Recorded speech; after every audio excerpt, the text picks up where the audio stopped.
जी बेटा exercise 7.2 question number 1। ये graph दिया हुआ क्वेश्चन में, कहता है इस लाइन की इक्वेशन कैलकुलेट कीजिए। तो इस लाइन की इक्वेशन कैलकुलेट आप चार तरीकों से कैलकुलेट कर सकते हैं। एक सिंपल सा जो बिल्कुल रेलेवेंट सा तरीका बेटा बनता है इसका, वो कुछ ये है कि देखिए ये लाइन एक्स एक्सिस पर -5 पे कट लगा रही है। इट मीन्स इसका एक्स इंटरसेप्ट जो है वो -5 है। एक्स इंटरसेप्ट को आमतौर पर हम ए से शो करते हैं, a is equal to -5। Similarly इस लाइन का जो इंटरसेक्शन है विद y एक्सिस वो 5 पे ये लाइन कट कर रही है y एक्सिस को, तो इस लाइन का y इंटरसेप्ट जो है, जो कि हम b से डिनोट करते हैं, वो +5। तो जब किसी लाइन के दोनों इंटरसेप्ट्स का पता हो तो आप टू इंटरसेप्ट्स फॉर्म लगा के इक्वेशन ऑफ लाइन कैलकुलेट कर सकते हैं। और वो टू इंटरसेप्ट फॉर्म क्या है, x/a + y/b is equal to 1। ये चार फॉर्म्स लिखी हैं मैंने, यहाँ पे भी दो और भी हैं। तो इन चारों की मदद से आप इक्वेशन ऑफ लाइन कैलकुलेट कर सकते हैं। इक्वेशन ऑफ लाइन फाइंड की जा सकती है by using these methods, these equations. तो इस क्वेश्चन में तो ये चारों के चारों पॉसिबल वेज हैं, चारों तरीके इंप्लीमेंट किए जा सकते हैं। तो मोस्ट रेलेवेंट इसका टू इंटरसेप्ट फॉर्म बनती है कि जब किसी लाइन पर एक्स इंटरसेप्ट का पता हो, y इंटरसेप्ट का पता हो, तो ये इक्वेशन लगा के आप इक्वेशन ऑफ लाइन ढूंढ लेंगे, ये फार्मूला लगा के। अगर आप चाहें इस पे पॉइंट स्लो फॉर्म लगानी, तो देखिए अगर इसको हम इस तरह से ऑब्जर्व करें कि ये वैल्यू है 5 ऑन y एक्सिस, x जो है वो 0 होता है। तो यहां से इस y इंटरसेप्ट से आप पॉइंट ढूंढ सकते हैं 0,5। इस पॉइंट की वैल्यू होगी 0,5 क्योंकि ये y एक्सिस पर है, और y एक्सिस पर x की वैल्यू कितनी होती है बेटा, 0। सिमिलरली जो पॉइंट x एक्सिस पर होता है उसके लिए y की वैल्यू 0 होती है। तो ये पॉइंट मिलेगा आपको जी -5 एंड 0। तो ये एक लाइन है जिस लाइन पर दो पॉइंट्स का आपको पता है। तो जब दो पॉइंट्स का पता हो तो 2 पॉइंट्स फॉर्म से भी आप इक्वेशन ढूंढ सकते हैं। यानी ये फार्मूला लगा के भी इस लाइन की इक्वेशन फाइंड की जा सकती है। पॉइंट स्लो फॉर्म लगा के भी इसकी इक्वेशन फाइंड की जा सकती है, बिकॉज दो पॉइंट्स का जब आपको पता है तो इन दो पॉइंटों से आप स्लोप निकाल लें लाइन की। जब स्लोप पता चल गई, पॉइंट एक की बजाय दो हैं, कोई सा एक यूज करें पॉइंट, तो पॉइंट स्लोप से भी इस लाइन की इक्वेशन ढूंढ सकते हैं। पॉइंट स्लोप फार्मूले से भी, 2 पॉइंट से भी इसलिए क्योंकि दोनों पॉइंट्स का पता है। तीसरे नंबर पे स्लोप इंटरसेप्ट फॉर्म भी लगाई जा सकती है। स्लोप इंटरसेप्ट फॉर्म का मतलब होता है अगर किसी लाइन के y इंटरसेप्ट का सिर्फ आपको पता हो और स्लोप का पता हो, तो फार्मूला होता है y is equal to mx + c। तो इस लाइन का देखिए y इंटरसेप्ट हमें पता है 5 है, x स्लोप निकालें इस लाइन की इन दोनों पॉइंटों से। स्लोप निकालेंगे m, कैसे, m का फार्मूला बेटे होता है जब भी दो पॉइंट्स का पता हो तो m can be calculated by this formula y2 - y1 और x2 - x1। तो इस लाइन की आप स्लोप निकाल लें, तो ये स्लोप हमने ढूंढ ली। रह गया y इंटरसेप्ट गिवन है already 5, c is equal to 5। तो m की जो वैल्यू आएगी, c की वैल्यू 5 है, वो इस फार्मूले में लगाएं तो भी आप इस क्वेश्चन को सॉल्व कर सकते हैं यूजिंग स्लोप इंटरसेप्ट फॉर्म। लेकिन सबसे ज्यादा रेलेवेंट बनता है बेटा ये टू इंटरसेप्ट फॉर्म, क्योंकि दोनों इंटरसेप्ट दिए हुए हैं तो डायरेक्टली ये फॉर्म लगाएं, ना स्लोप निकालने की जरूरत, ना पॉइंट फाइंड करने की जरूरत। लेकिन अगर किसी भी तरीके से कर लें तो ये सवाल सॉल्व हो जाता है। तो यूजिंग टू इंटरसेप्ट्स फॉर्म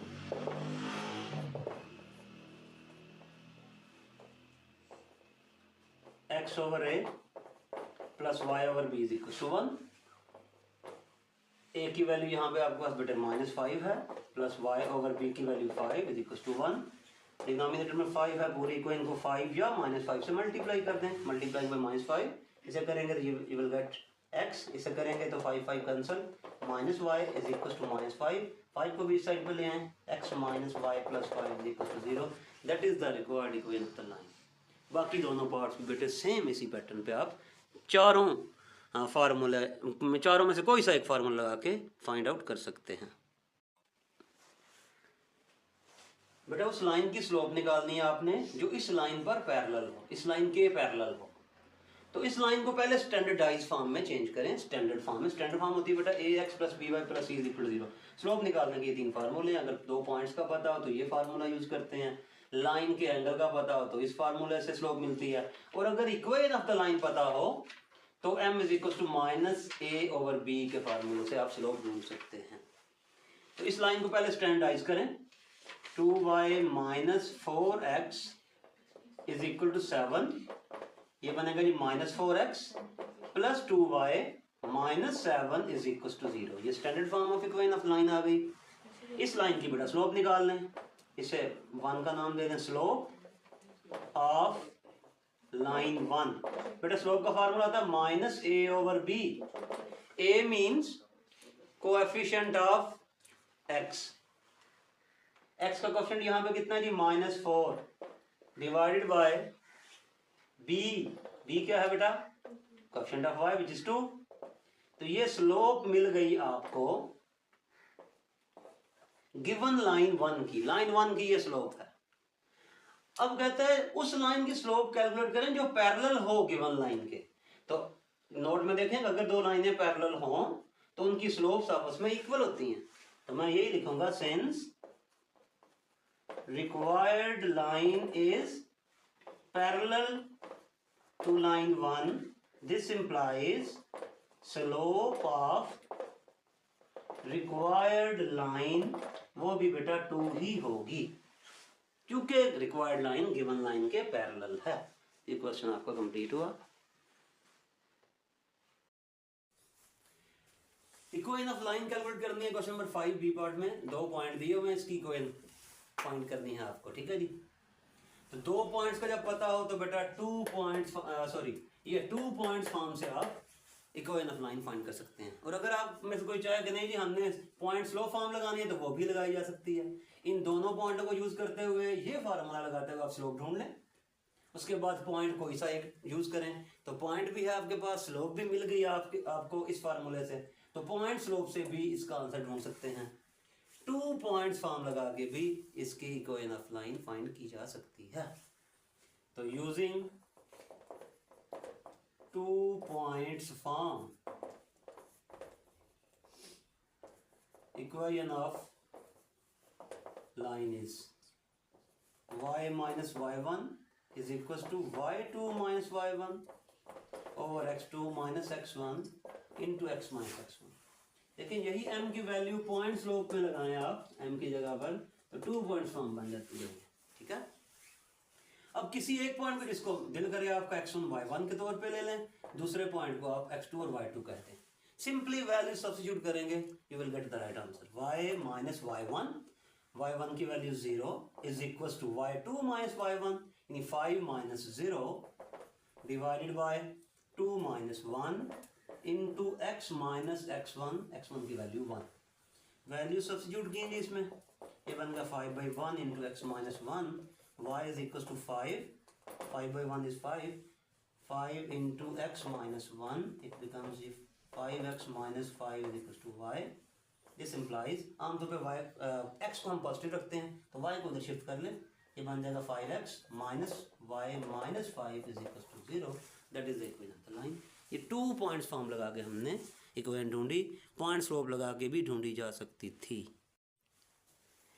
जी। बेटा क्वेश्चन नंबर 6 में भी आपने इक्वेशन ऑफ लाइन ढूंढनी है, जबकि पॉइंट का पता है आपको और स्लोप का पता है। तो जब स्लोप और पॉइंट का पता हो तो पहली फॉर्म पॉइंट स्लोप फॉर्म आप यूज कर सकते हैं। चैप्टर नंबर 2 में ढेर 20 दफा आपने ये फॉर्म यूज की। यूजिंग, यानी जो डाटा होगा उसके रिस्पेक्टिव जो इक्वेशन बनती होगी वो आप लगा लें। Using point slope form equation of line is y minus y1 is equal to m into x minus x1। ये पॉइंट आपका x1 y1 है, y माइनस y1, m की value -1/2 into x minus x1, minus ये और minus ये बन जाएगा plus, directly +1 लिख लें, it's okay. y plus 2 is equal to -1/2 into x plus 1, ये 2 इधर क्रॉस मल्टीप्लाई कर दें, 2 into y plus 2 is equal to minus अंदर अप्लाई कर रहा हूँ -x -1 बन जाएगा ये। It becomes 2y plus 4 is equal to -x -1। इसे अरेंज करें, x को इधर शिफ्ट किया, x plus 2y plus 5 is equal to 0। That is the equation of the line. ये छठा question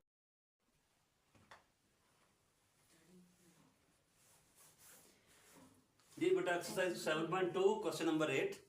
7x minus 10y plus 13 is equal to 0। इसकी सबसे पहले आपने बनानी जी स्लोप इंटरसेप्ट फॉर्म। तो बेटा स्लोप इंटरसेप्ट फॉर्म होती है y is equal to mx plus c, यानी इस इक्वेशन को आपने इस शेप में ढालना है। तो इसको जरा ऑब्जर्व कीजिए, y एक साइड पे है, x और कांस्टेंट सारे दूसरी साइड पे, ठीक है बेटा। तो फ्रॉम वन इक्वेशन को आप अरेंज कीजिए, 7x minus 10y plus 13 is equal to 0। फिर देखें y अकेला एक साइड पे है, बाकी सारे वेरिएबल और कांस्टेंट राइट साइड पे हैं, तो बाकी दोनों वैल्यूज को राइट साइड पे शिफ्ट कर दें, माइनस 7x माइनस 13। फिर y का कोएफिशिएंट देखें, यहाँ पे 1 है, यहाँ पे y का कोएफिशिएंट है बेटा माइनस 10, तो पूरी इक्वेशन को डिवाइड कर दें by minus 10, you will get y is equal to 7/10x plus minus minus plus 13/10। तो अब इसकी शक्ल देखें बेटा, ये y is equal to mx plus c, y is equal to mx plus c style बन गया। तो this equation is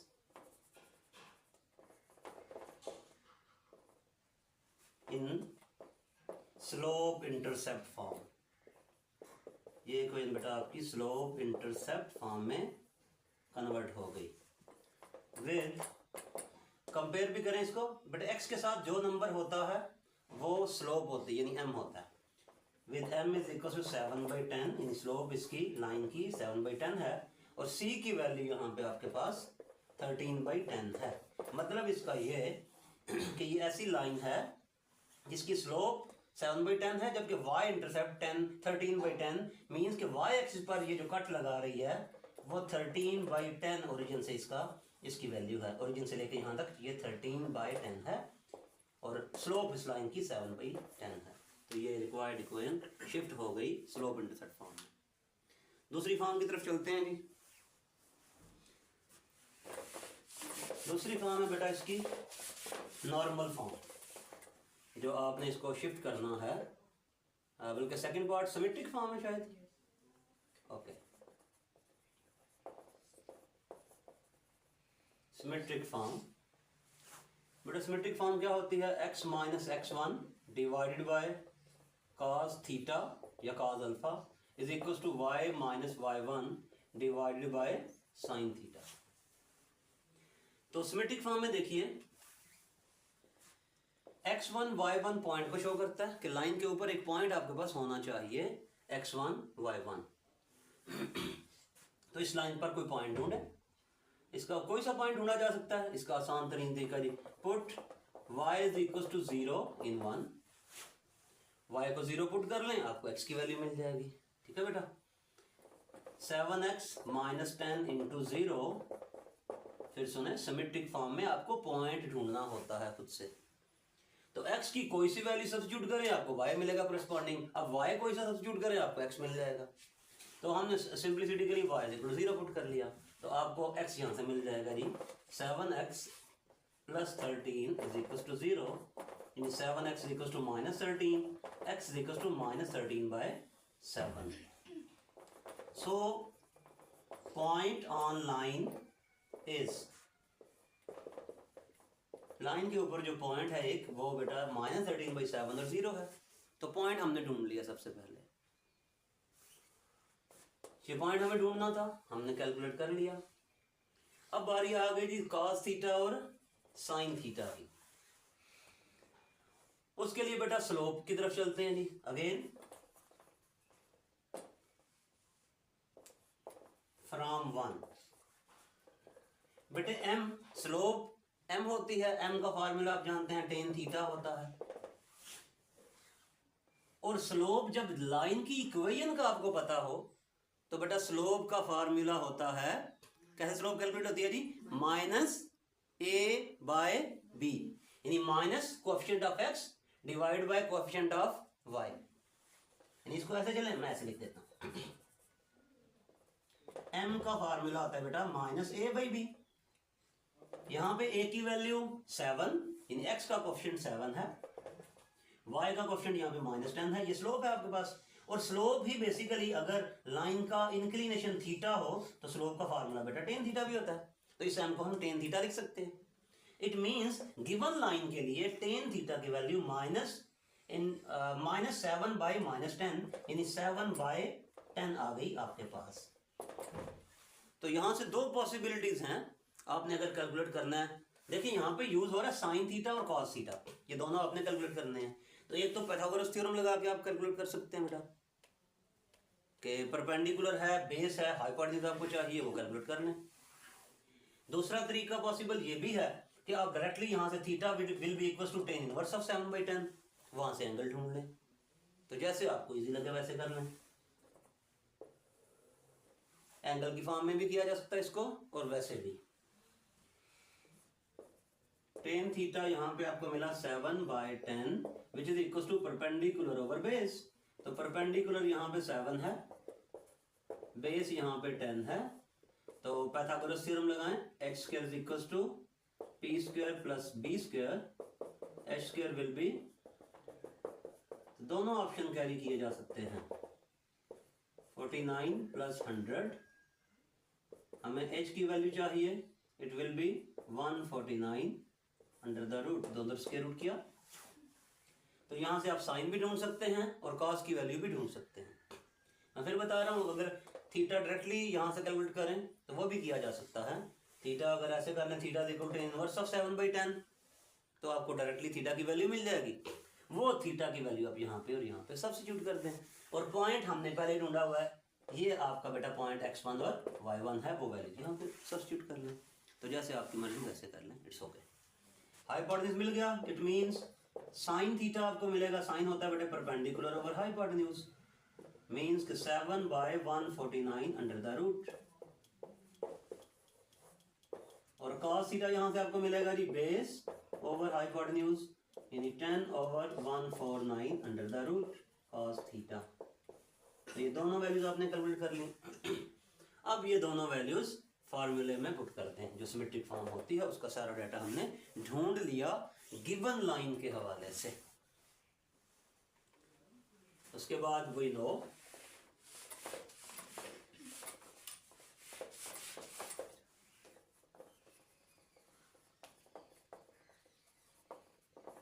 symmetric form of equation of line is x minus x1 over cos theta is equal to y minus y1 over sin theta। तो x1 की value बेटे -13/7 divided by cos theta, और cos theta की पूरी value आपने ढूंढी हुई है, 10/149 under the root is equal to y minus 0 over 7/149 square root. ये बेटे रिक्वायर्ड फॉर्म आपको मिल गई।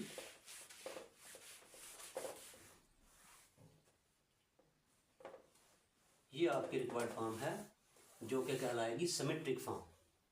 इसको एक स्टेप और चला लें, माइनस माइनस प्लस कर लें इसको, plus 13/7 whole divide by 10/149 under the root is equal to y over 7/149 under the root.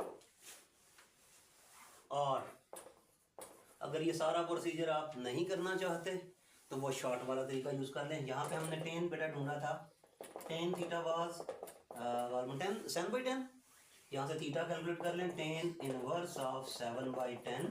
Calculate से इसको सॉल्व करें, शिफ्ट 10 7/10 करें,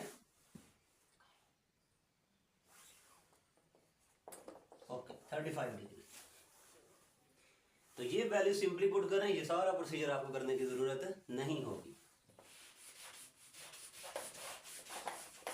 दूसरा आप ऐसे भी कर सकते हैं, ठीक है बेटा। तो equation in symmetric form is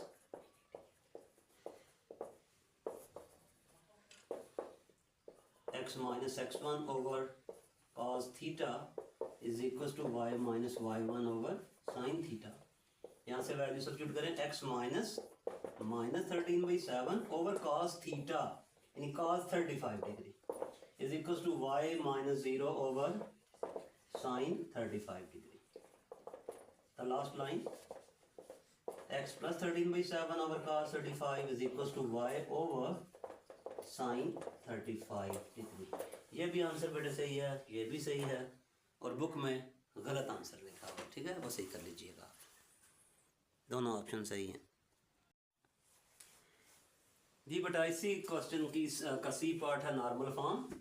normal form आपने पढ़ी हुई होती है x cos alpha plus y sign alpha is equal to P.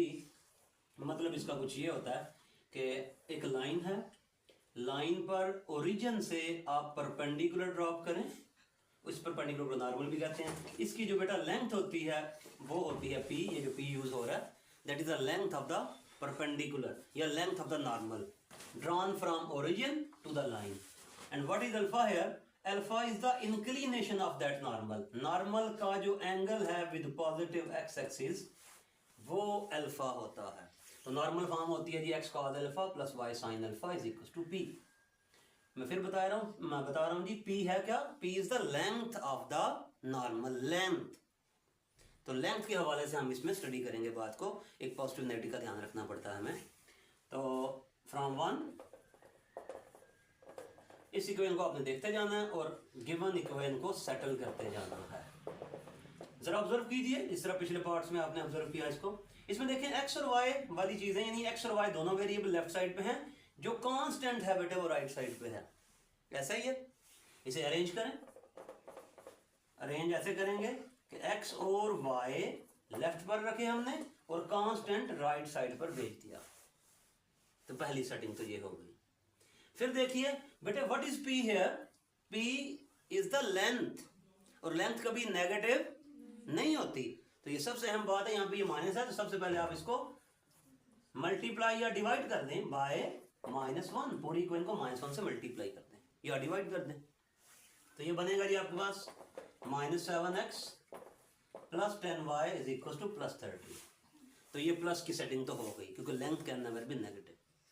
उससे अगली बात पे चलते हैं लॉजिकल पॉइंट ऑफ व्यू। बेटा देखिए ये शेप ये वाली बन नहीं गई। ये क्या कह रहा है जी? एक्स कॉस अल्फा, यानी एक्स के साथ जो कुछ है वो कॉस अल्फा है, वाई के साथ जो कुछ है वो साइन अल्फा है। तो मैं इसे अगर ऐसे लिखूं x into -7 plus y into 10, तो अब तो क्लियर कट आपको नजर आ रहा है जी ये x कॉस अल्फा और ये y साइन अल्फा और ये p। लेकिन ये बात बेटे 100% गलत है। क्यों? क्योंकि रेंज -1 से +1। शाबाश बेटा, कॉस की वैल्यू और साइन की वैल्यू, साइन और कॉस की औकात ही एक से ज्यादा हो ही नहीं सकती। साइन और cos always lie in between -1 to 1 inclusive, यानी एक से ले -1 से लेके +1 तक, और ये भी इंक्लूडेड है। ये वैल्यू साइन कॉस की मैक्सिमम और मिनिमम हो सकती हैं। 1 से बड़ी वैल्यू पॉसिबल नहीं होती और -1 से छोटी वैल्यू पॉसिबल नहीं होती। तो ये तो लिखा हुआ है। अगर आप इसको कंपेयर करें तो बेटा cos alpha is equal to -7, ये इम्पॉसिबल है। सिमिलरली यहाँ पे देखें sin alpha is equal to 10, ये भी इम्पॉसिबल है। तो इसका फिर क्या करें हम? इसके लिए तरीका बेटा ये होता है, ये मैंने जान के आपके लिए लिखा था, ऐसे नहीं करना आपने, ठीक है। तो अब देखिए इसको फिर हमने तो फिर सुने x के साथ जो भी नंबर है ये कॉस अल्फा कहलाता है, लेकिन कॉस की वैल्यू तो -7 हो नहीं सकती और साइन की वैल्यू 10 नहीं हो सकती, लेकिन यहाँ पे तो ऐसे ही बन रहा है। तो आपने बेटा एक बेसिक आइडेंटिटी होती है साइन स्क्वायर थीटा या alpha, sin square alpha plus cos square alpha is equal to 1। तो साइन कॉस की वो वैल्यूज आनी चाहिए जो इस बेसिक इक्वेशन को सेटिस्फाई भी करें, और साइन कॉस की वैल्यू 1 से छोटी होती है, मैक्सिमम वैल्यू 1 हो सकती है, और दोनों इकट्ठे 1 नहीं हो सकते साइन और कॉस। अगर साइन और कॉस दोनों 1 1 हो तो 1 + 1 2 बन जाए, आंसर तो 1 आना चाहिए। अगर साइन 1 हो मैक्सिमम हो तो कॉस मिनिमम यानी 0 होता है, यानी उनका सम जब स्क्वायर लेंगे तो उनका सम लेंगे तो 1 आना चाहिए। बहरहाल तो इसका बड़े आसान सा तरीका होता है, बिल्कुल परेशानी वाली बात नहीं। एक्स का जो भी कोएफिशिएंट है, अच्छा एक मैं थोड़ी सी बात और बताता जाऊँ आपको। इनको 1 से छोटा करने के लिए कोई आप में से कहे जी इसे 100 से डिवाइड कर दें, तो यकीनन ये नंबर छोटे हो जाएंगे 100 से। 100 से डिवाइड करने से ये नंबर 1 से लेस हो जाएंगे, यानी -7/100, ये 10/100। कोई और कहेगा नहीं जी इसे 50 से डिवाइड करें तो 7/50, 10/50, ये भी लेस देन 1 आ गए। लेकिन बेटे अपने तरफ से हम किसी नंबर से डिवाइड नहीं कर सकते, किसी ऐसे नंबर से डिवाइड करेंगे हम जिससे ये जो साइन कॉस की वैल्यूज आए वो ये बेसिक आइडेंटिटी सेटिस्फाई भी करें। और उसका तरीका ये होता है बेटे हाइपोटेन्यूज से डिवाइड करना पड़ेगा आपको। हाइपोटेन्यूज कैसे आएगा? एक्स का जो भी कोएफिशिएंट है, एक्स का बेटे यहाँ पे कोएफिशिएंट क्या है जी 7, -7 से, तो -7 का स्क्वायर प्लस y का कोएफिशिएंट है 10 प्लस 10 का स्क्वायर अंडर द रूट जो भी ये आंसर आए इस नंबर से बेटे आपने डिवाइड करना है। इस नंबर से डिवाइड करने से ये नंबर कॉज बनेगा, ये साइन बनेगा, और अगर इन दोनों को आप चेक करना चाहें इस इक्वेशन में पुट करें, यू विल सी ये आइडेंटिटी बेसिक जो है वो भी सेटिस्फाई होगी। अब मैं बात सारी को समेटता हूँ। एक्स के कोएफिशिएंट का स्क्वायर प्लस वाई के कोएफिशिएंट का स्क्वायर अंडर द रूट, जो इससे आंसर आए ये 49 plus 100 divide by 149 square root. ये नंबर हमेशा ऐसा आएगा जिससे ये बेसिक आइडेंटिटी आपकी सेटिस्फाई होगी, यानी आप डिवाइड कर देंगे स्क्वायर रूट ऑफ 149 से पूरी इक्वेशन को। इस क्वेश्चन का आंसर बेटा बुक में गलत लिखा हुआ, तो इसे अब मैं अरेंज करके लिख रहा हूं। This can be written as x into -7 over 149 plus y into 10 by 149 is equal to 13 over 149 under the root. अब ये बेटा शेप बन गई x cos अल्फा plus y sin alpha is equal to p, और यही हमें बनानी थी। अब ये cos की वैल्यू cos अल्फा, ये sin अल्फा, और ये दोनों वैल्यूज जो साइन और cos की आ रही है वो इस इक्वेशन में आप पुट करें तो ये जस्टिफाई होगी। ठीक है जी, ये होता है इसका तरीका। इसे हम लिख सकते हैं जी x cos अल्फा plus y sin alpha is equal to p। तो आगे हम बता देंगे फर्दर वेयर cos अल्फा आपके पास बेटा -7 over under the root of 149, sin alpha is 10 by under root 149 and the length of the normal is 10 over 149। ये आपकी नॉर्मल फॉर्म बन गई जिसमें p cos अल्फा और sin अल्फा आपने बता दिया। जो पंजाब टेक्स्ट बुक बोर्ड की बुक है उसमें अल्फा कैलकुलेट भी करना पड़ता है, तो आपकी बुक में ऐसा नहीं है, तो यहाँ पे ये कंप्लीट हो